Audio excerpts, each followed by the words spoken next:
would only end up lasting just a few seconds. Yo, they need to start giving life sentences for drunk driving.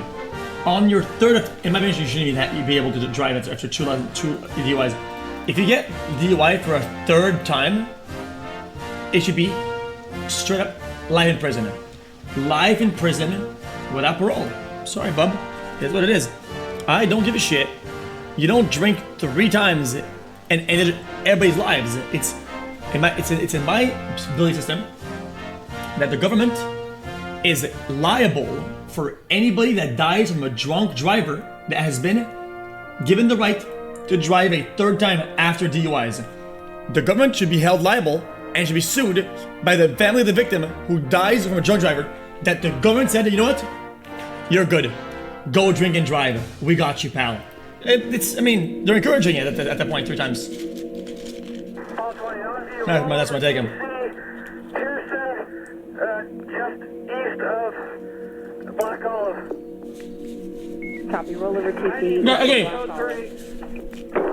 As Andrew would drive his car directly into a median, causing the SUV to flip over violently before coming to a halt on its side.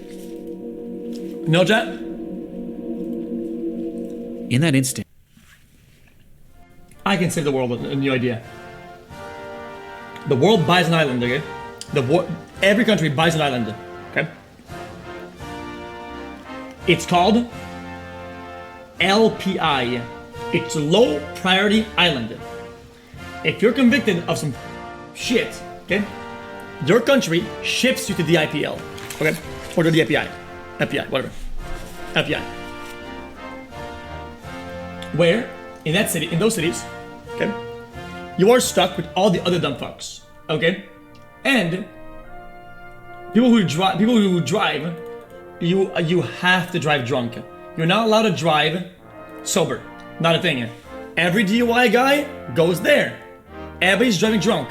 Is what it is. You want to drive drunk? Over here, it's exclusive. You have to be at least at 0.1 blood alcohol level, because you're not allowed to drive. And every car has like this fucking, and the whole thing is just cooked.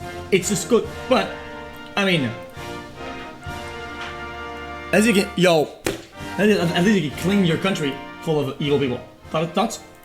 Darian was ejected from the vehicle, being thrown straight through the windshield and landing onto the asphalt, where, despite still being alive, her injuries were likely unsurvivable. But Andrew, on the other hand, was still inside the vehicle, and he seemed to have been left relatively unharmed.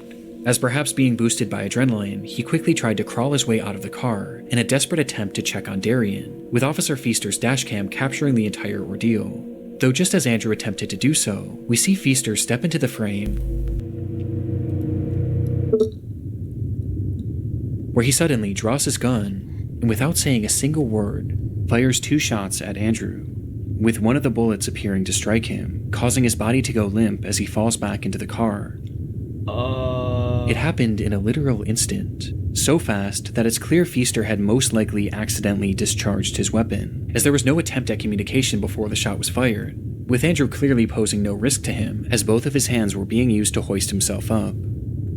From the footage, this all seems to be a horrible accident, and one that Feaster seemed to recognize right away, as he rushed up to the car, pointing his flashlight at the man that he had just shot, staring at him for over 10 seconds, trying to make sense of what he had just done, before he finally snaps out of it, and uses his radio to call for backup.